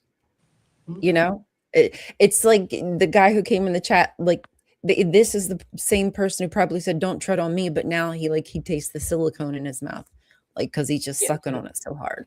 And that's what I was getting at. They're always like, "Oh, the left are coming for your guns." It's always been the kind of the liberal centrist position. You go far enough left, you get your gun back. You know, that's just the way that the spectrum works. But Trump being what he is actually got the conservative party to be like, open carry bad. You shouldn't bring guns to. These are the people who raided the White House, or not the White House, sorry, the Capitol building with AR-15s are now saying, why would you bring a handgun to a protest? Yeah. The same exact people. And the thing is you don't own these MF streets. Somebody could just be walking. He could have been just walking home from the hospital because he's a nurse at the VA. Who knows? And he just happened to see something, decided he wanted to record it yesterday. If you see a woman get shoved down by a group of men on an icy street, and you're most of us are going to step over to help. I mean, I don't know if MAGA people would step over to help her, but most of us decent people would step over to give her a hand up. And as soon as he stepped over there, pepper spray in the face. He's huddling over the woman trying to protect her from getting pepper sprayed. Tells them he's got to conceal and carry. They put the motherfucker on the ground and take his weapon away and execute him in the streets. Sorry, I'm very passionate and upset about this. Yeah. No, you're right. It was execution. No, you're right to be upset. Mm-hmm. And that's on purpose. It's like that you were was the saying, death of our Second Amendment rights right there. That was the end. We had video of that sort of thing yesterday. Also, there was a protest going outside one of the ICE buildings, and a woman with a cane was on the far side of the street, just walking along the sidewalk, and a dozen ICE agents bolted out of the building, ran across the street past all the protesters, tackled her, and dragged her inside the building. Like she had nothing to do with anything, and they just went and nabbed her. And there's all these people with video cameras. That's the point, is they want you to see the cruelty. Mm-hmm. So you be afraid, because it doesn't inspire fear if you're not watching, you know? Mm-hmm. All you have to do is inconvenience those agents, and they will execute you, is the message that we're getting. If your car is parked at an inconvenient angle, if you're trying to help someone who just got knocked down, who they just knocked down, stand back up, you are now worthy of execution. There's things that we do every day that ICE would execute us for, and these motherfuckers would be like, "Yeah, should have complied." Like, that's an after the fact excuse, right? Like they will just shoot us anyway, and then they'll come up with whatever to justify it. It's post hoc, yeah. Mm-hmm. But they know that. Go ahead, Brie. Oh, I was just going to say that the Kyle Rittenhouse situation that these people seem to have forgotten just a few years ago, they won over in that situation. They won the courts over to say, this person had a rights to carry a gun to a protest as their Second Amendment right. And now they're wanting to flip-flop on it. What is our conservative Supreme Court to do? Yeah, that's such a good point, Brie, is the whole Kyle Rittenhouse thing. And he crossed state lines to bring a gun to intentionally shoot a protester. Yet this man was he was a licensed carrier. It's an open carry state. Am I correct? So there's nothing that he did improper, and he didn't even have his hands on the weapon. He abided by the law. Gun. They took it out of the holster. They knew they disarmed him, and they still decided to, while he was face down, what was it, 7 shots? I think I heard 10, maybe shots. I heard 10. Yes, 10. Sorry. I mean, excessive much. That's the intentional terror that they want to put into people. it's really, really important that we remember there's not even an attempt to be coherent. There's no semblance of coherency. It is just straight up double standards. It is bad faith dishonesty, and it's on purpose. The point is to tell you there is no justice, because at the same time they're saying, oh, Second Amendment doesn't apply if it's ICE, I guess. Kyle Rittenhouse is posting photos of him with a fucking gat saying, I need to bring this to Minneapolis this time to deal with the problem up there. And all the MAGAs are big fans, like we've got one person completely in compliance with Second Amendment and local regulations, and another person who's just violating all the laws and blatantly intending to do it again. And the same people are saying he should have complied and he should go do it. Like, they're showing you the double standard, partly to get you worked up with incensed righteousness about the blatant injustice, but partly to show you there is a double standard. There is no justice for you. There is no justice. It's we do what we want, and if you don't like it, we will kill you. Yeah. That's the message. And like a mob brings us back. It's a mob. This also brings us back to like the George Floyd situation, right? Where it's like, oh, well, this guy was had this criminal record and stuff like that. So it justifies executing him in the streets. They're trying to do that with this fella too. He was interrupted. He was interfering with federal agents by helping a lady stand up. And what? Right. Yeah. It's like these men have no matter whether you're career criminal or you're a freaking hero helping old ladies cross the street. You don't get the government does not get to execute you in the street at all, ever. It's never an option. No, that should never be a thing. That should never be normalized. And I'm pissed off to see so many dudes coming into the chat and like, yeah, I like this. Yeah, my D is hard because I'm watching them take people's, like, you're stupid. Like, you are the worst kind of firearms, they should be carrying them to protect themselves, not to shoot citizens. Right? They were not under any threat with the unarmed man laying face down on the pavement. No, that was angry. That was gang shit. That was the gang shit. Yeah, I do think that because there was recorded one or two of them clapping. So I do feel as though they do talk about it beforehand. Oh, I should play the conspiracy music, but I don't. I do think they talk about it beforehand about taking someone down. Thank you. I think that's inspiring before they go out there. That was perfect. Yeah, it's a cover, and so we only have to pay mechanical royalties or something. Holy shit. All right, we're all a little worked up. Let's take this opportunity for well, we did a Java break. Let's do a jug break, shall we? Oh.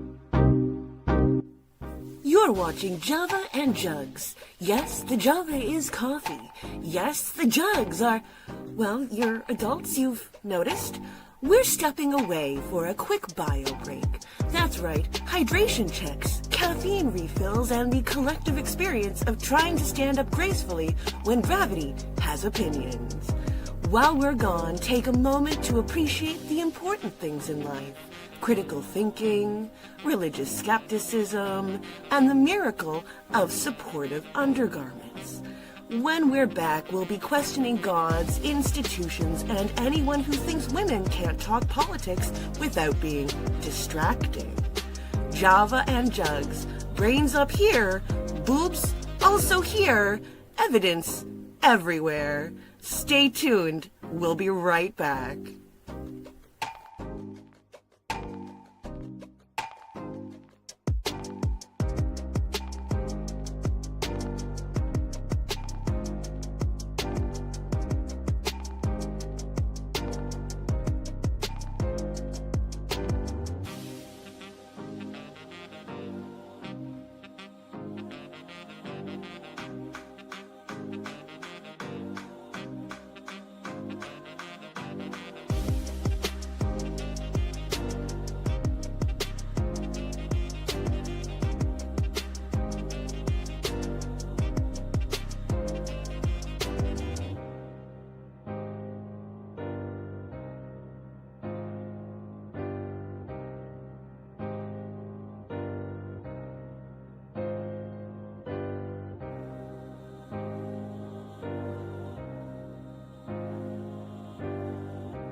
Well, hello. Well, welcome I back. feel very supported. I hope all you do too. Do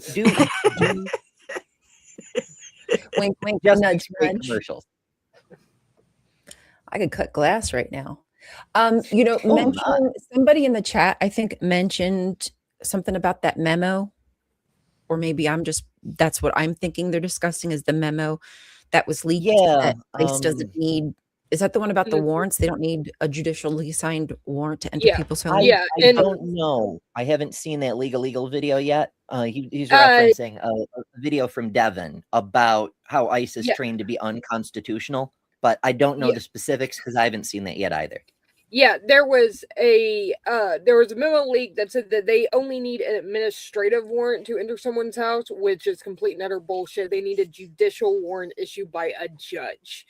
So okay, I thought they're straight up telling their agents to break the law.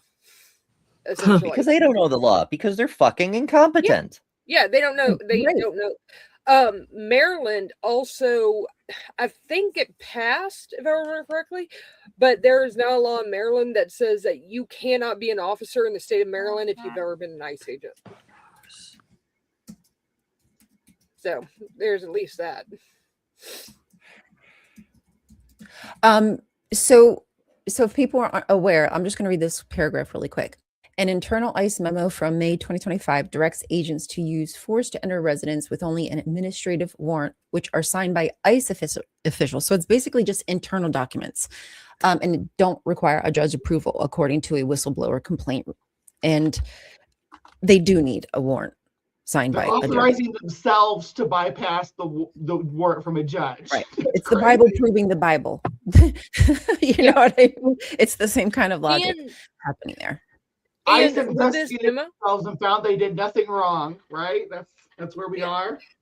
Yeah, pretty much. And with this memo, they were also showing it to people, talking to them about what this memo meant, and then would not let them have a copy of it. So they were trying their damnedest to not let this get out. Got out anyway. Yes. Now that tells you something, that there's a memo, but you can't have it in your hand. You can't have it sent to you. You can't have copies of it. You just have to look at it while people are watching you look at it. This message will self-destruct in 15 seconds. Yeah, I feel like we're watching Inspector Gadget or something. Inspector Dipshit, more likely.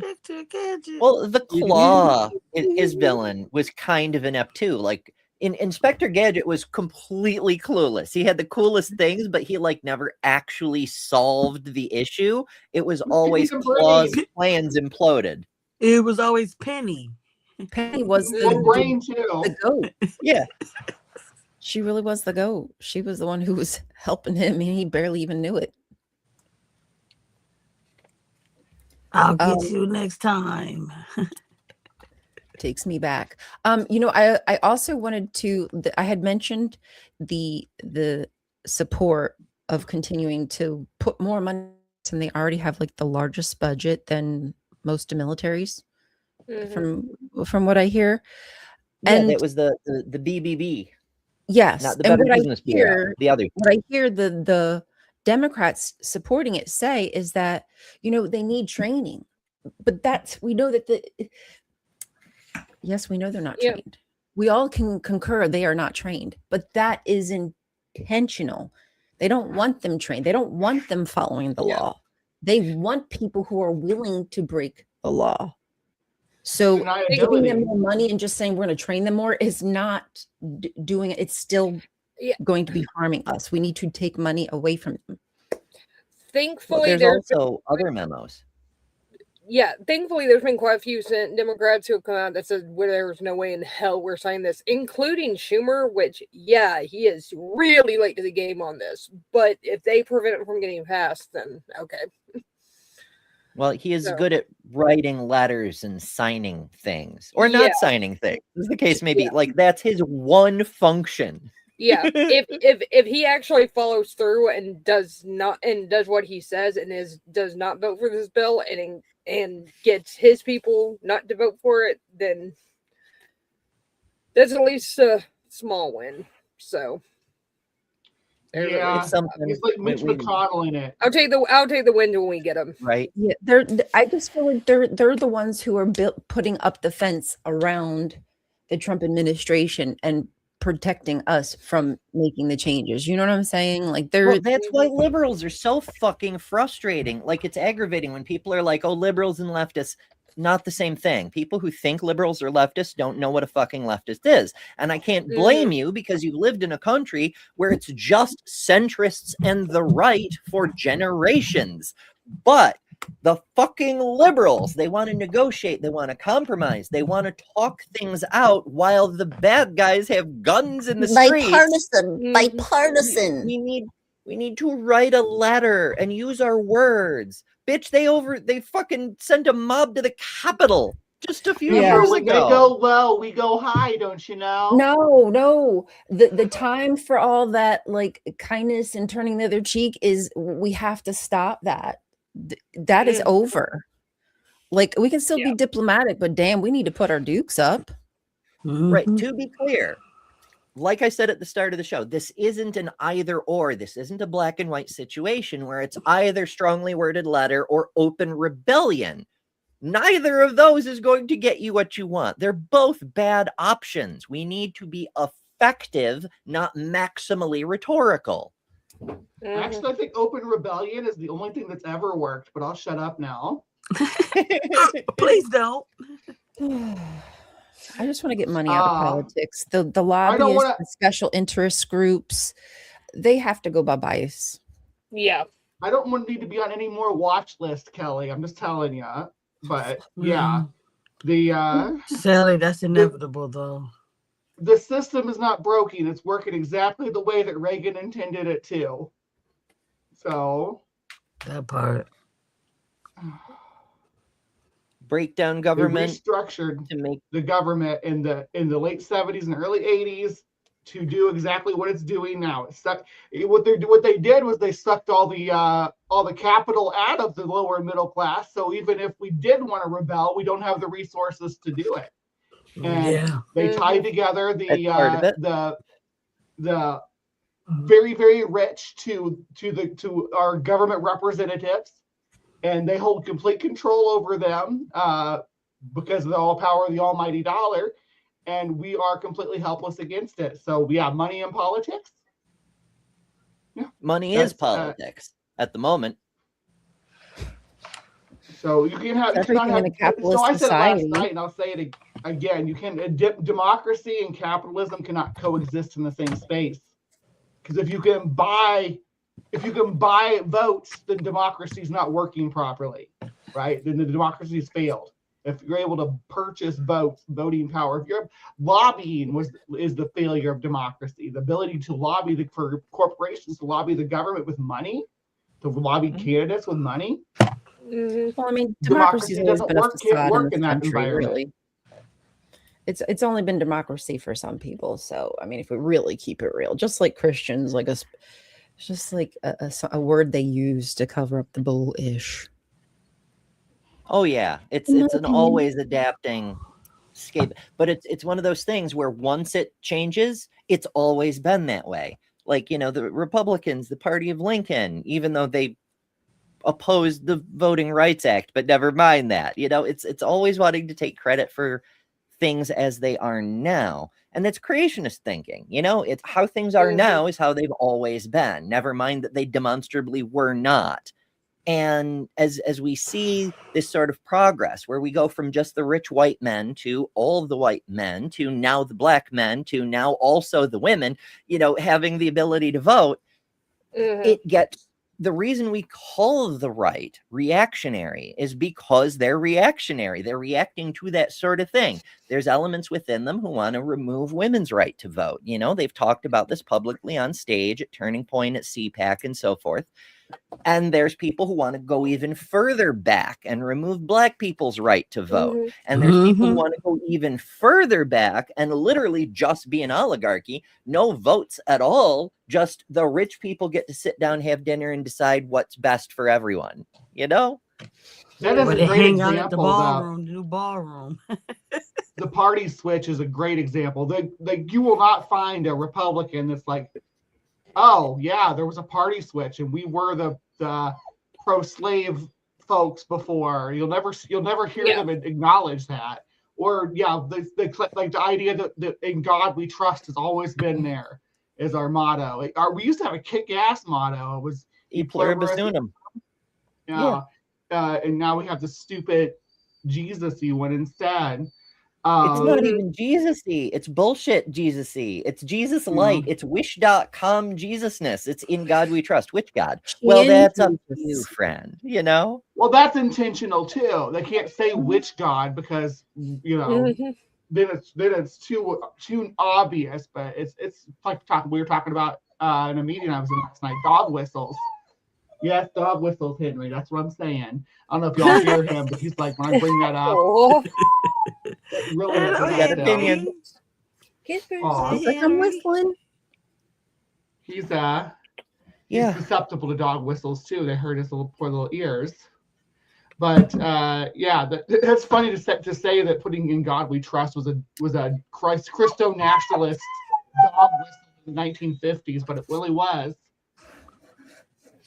Yeah, it's I mean, in a way, that's the reactionary thing too, is we saw what communism was doing in the USSR, but we also saw the potential for what it could do in the United States.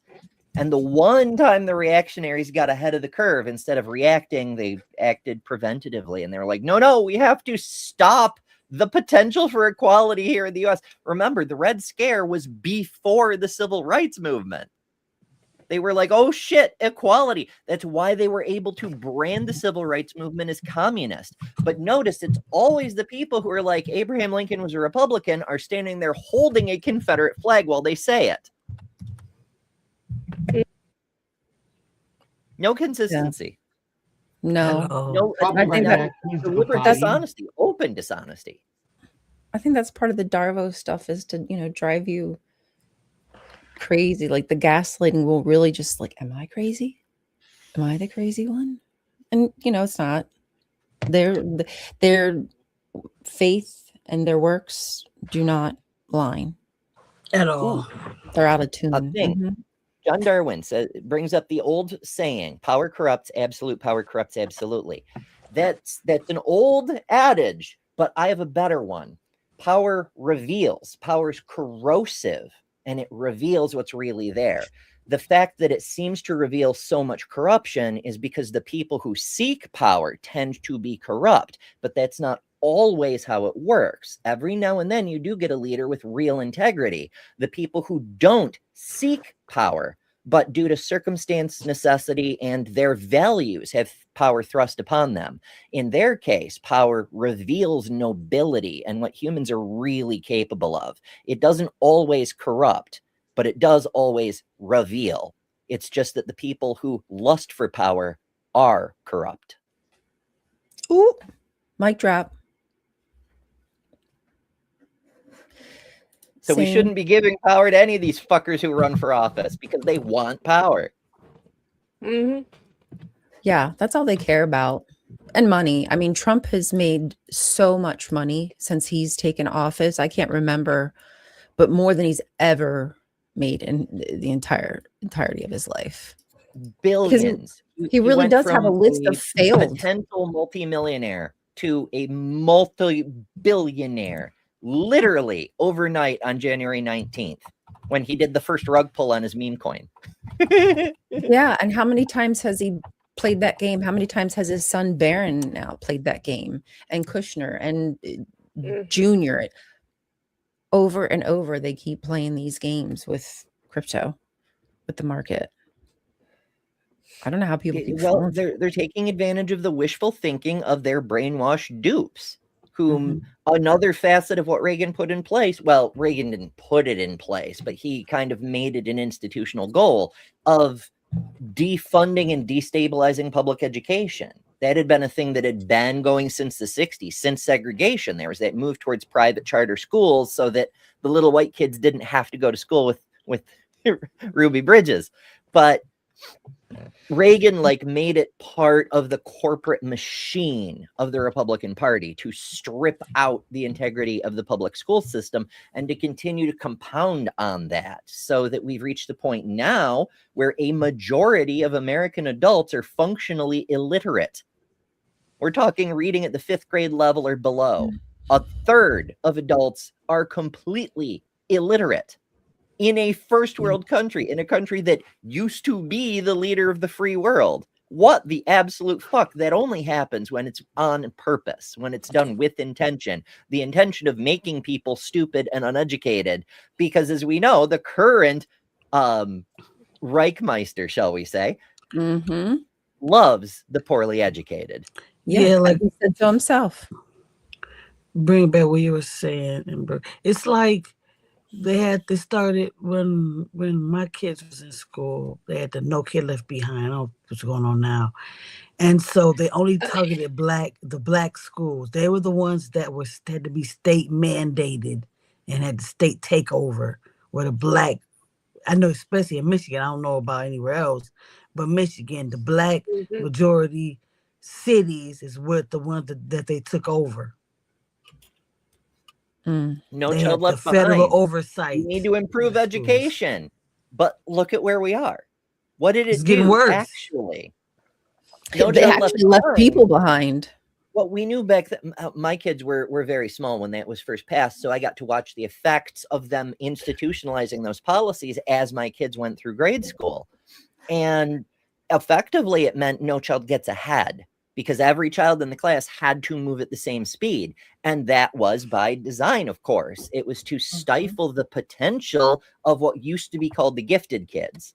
Instead of letting those kids learn ahead of everyone else so that they could grow up to be doctors and engineers who invented cool shit, we held them back to the level of the slowest reader so that, we couldn't prevent them from reading Lord of the Rings or Stephen King while they were in middle school, but we wouldn't enable them to experience an academic curriculum that would help them get into, say, pre-calculus before college, No getting ahead, not in these United States.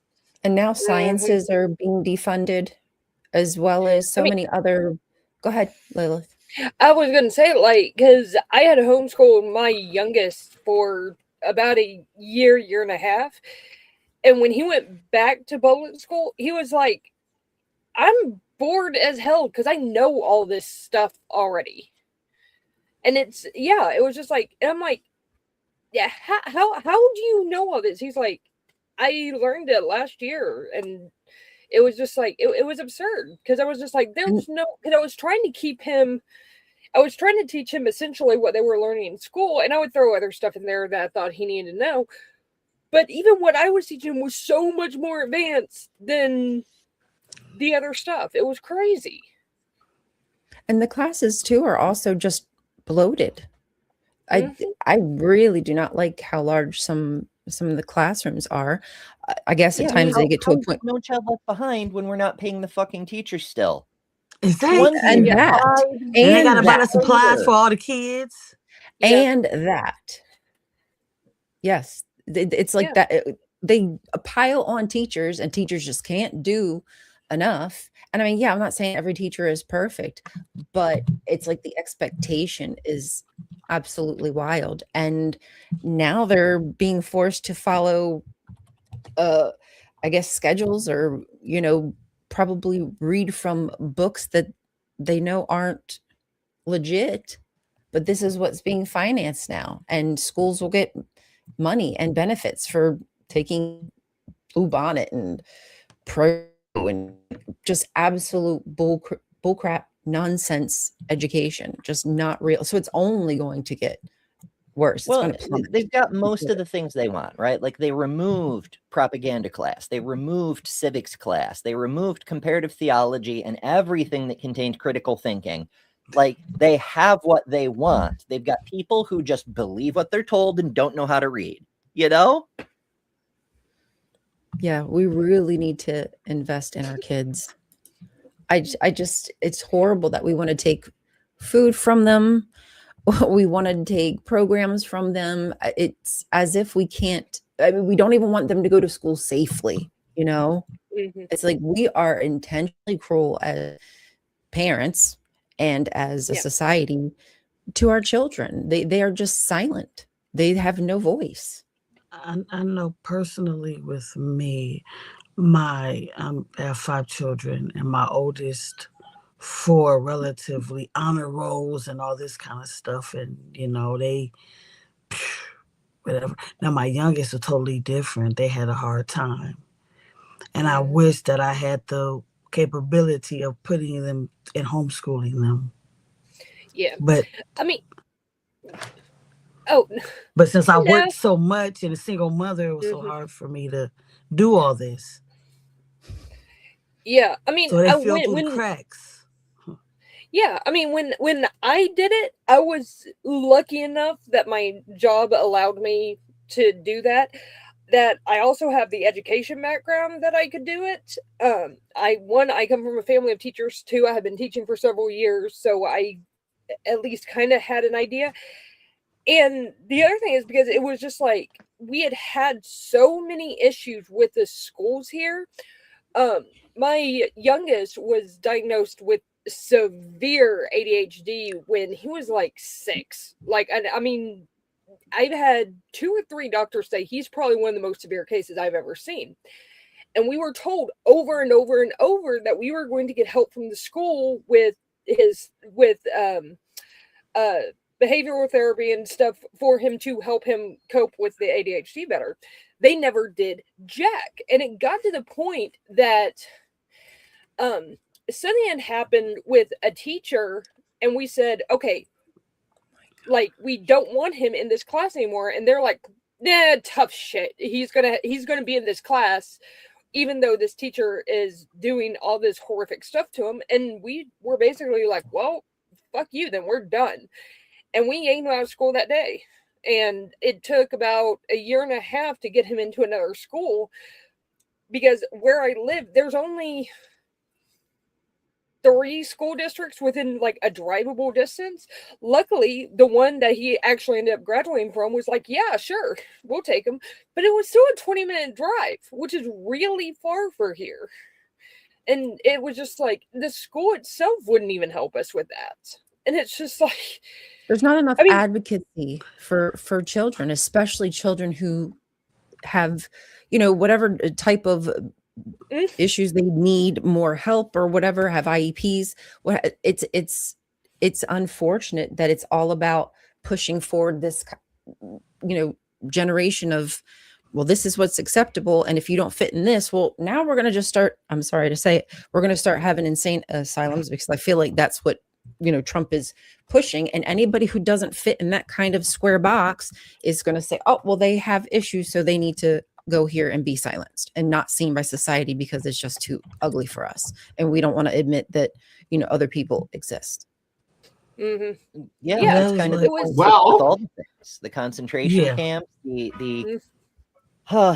women being hysterical, or anybody being any kind of diverse. We just need to just whitewash it all off the map, as it were. Sanitize alarm. I need to go set up for the next show. Join me over in Better Than Ember. We're doing more Egyptian technology today. Hopefully a special guest will be joining us, but I don't actually know. But either way, it'll be fun. Every weekday at 11 a.m. Eastern time. Join me over there. But subscribe to everybody else too. And I'm going to go get that ready. The rest of you, if I don't see you, first of all, why? But also have a lovely week. And remember to join us again for the next Java. I will be there.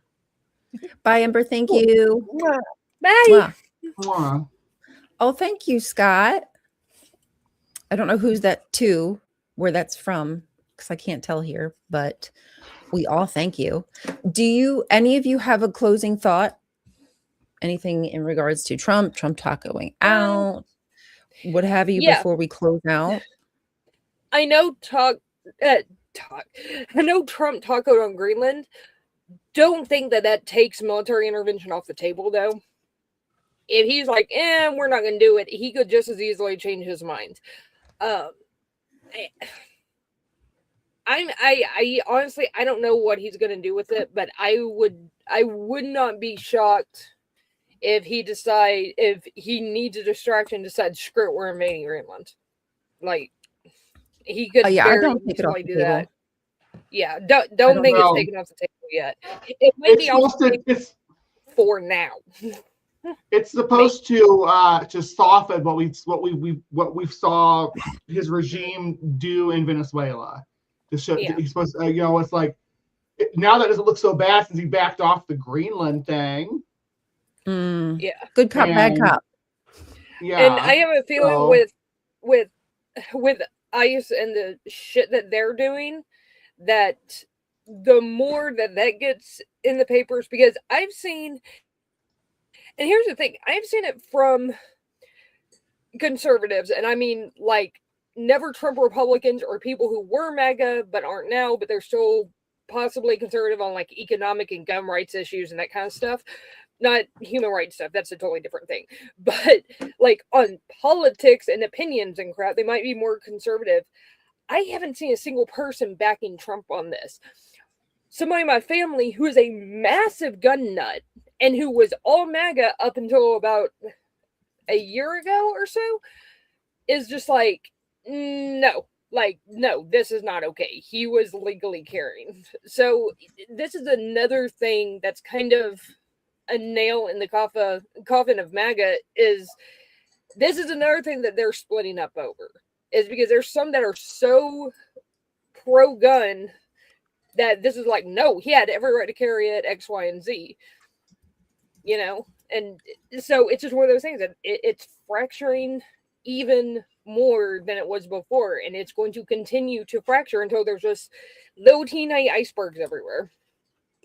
I mean, the one thing that I have to say is that we're seeing innocent people getting gunned down by ICE, but we're not even looking at whether or not these people are illegal or not that they're snatching up. We're looking at the situation of how they're being treated once they get into these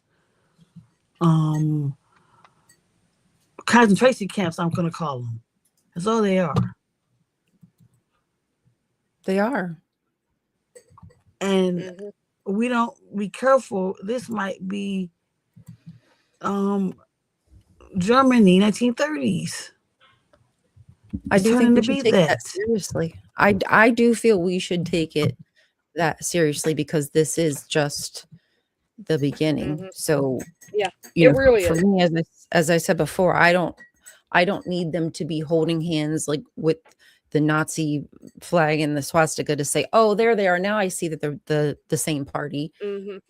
I just see their behavior and can tell that they're using the same playbook. And part of that playbook is the fact that the market sucks, the wages suck, housing markets suck. Nobody can afford housing. They keep saying we need to build more housing. No, we don't need to build more housing. We need to fix up houses that we have. Thank you very much. The dilapidated ones that only were dilapidated because nobody took care of. There's, I'm sure, a family who would have loved to live in there and take care of it for an affordable rate. The fact that he won't even let us know what the jobs are. He fires the person and then he wants to go after the person who handles like inflation. And it's like, it's one after another that just proves to me that this is baked in goodness. This is all part of the plan. And they want us dumb. They want us willing to do anything for money because it's all we have, or, to take a job like ICE because that's paying 200 G's. And instead of working somewhere else hard for your money, breaking your back for $15 an hour. They wouldn't like me being an ICE agent. I'd be like, go run, get out of here. Right. Tripping people. Ooh, I don't even know where they went. I'm sorry, buddy. Can I do that? Well, okay. So that's my last thought. Basically, I can tell that this is what he wants. He plays like, oh no, everything's great. My numbers are great. They're just telling you he knows everything's bad. He don't care. He wants it to be bad. He wants it to be worse. He hopes it gets worse and he can continue to fool the base and the rest of the people. Bree, do you have anything, final words and anything to shill before we go? I need everybody just to take care of themselves. But I mean, at this point, if you're going out in public, just be vigilant of what's going on around you, because at least if you're in the U.S., things are getting kind of scary. Yeah. So I love you all. I hope you're all safe. Love you too. So much for coming this morning. I love you too, Bree. Thank you, hon. Yes, We please, love everybody, you. take care of your mental health. Don't stop fighting, but like take a break if you need to. Don't let them drive you crazy. That's what they want. Yeah. Kelly, did you give us your final word and any shilling? I'm sorry. I thought I did. Did My you? mind's Yeah. the last. See, the mind's the first to go. I know. I'm like, wait, I don't. Words. I'm sorry. I don't know. I mean, Well, there's nothing. I mean, I was just saying that if we don't be careful, it's gonna be Germany 1930s. right. Yes. Yes. Yeah. Absolutely. So, with that in mind, everybody, thank you for being here with Subscribe us. to everybody. Yes. If make you want to sure see, subscribed. if you want to see a political breakdown of the news in the past week on Thursdays, either at my channel, Lil of All Trades, or on the Kentucky Atheists, we do politicality for 2 hours. So that's the weekly political show me and Joe co-hosted. So It Yes, kinda went a please make little sure you're over subscribed. It's really last good. week. I won't say nothing about that. oh hush. There was Jason. a lot. I know. There was a lot. I'm messing with you, of course. Jason looks like an ICE agent. You better be careful out there, Jason. Just saying. Just kidding. Man, they had a picture of this nice looking guy. I was like, oh, he's nice looking. Then I looked at the ICE uniform and I said, dang. I do have a video coming out tonight. I've had some other long format videos that I put out like over the past week or two. A lot of it's like Erica Kirk type stuff, doing research into that. The accusations against the pastor that she is doing this Make Heaven Crowded tour are some of the most deeply disturbing things I've read in my entire life. And I'm serious. And that's saying a lot. Like I was like gagging. It was so gross. So it's stuff that should not be ignored by Miss Erica Kirk. So that's what that's about. But please, not for the weak of stomach or anything like that. And please stay tuned for Ember coming up next. Thank you all for being here. We love you so much. Thank you for the support, Scott Graddon, and anybody else who supported us. If I missed it, I apologize. And we will see. Oh, Ryan, did you see Erica Quirk, by the way, the drag queen? No, but Erica Quirk, I will look that. Oh, wait, the one who did the eyes. Yes. Oh my God, stop. She did so perfect. It was so perfect. I watched that like 3 times because I was like, oh, how'd she pop those eyes like that? Crazy. All right. Love you guys. Bye.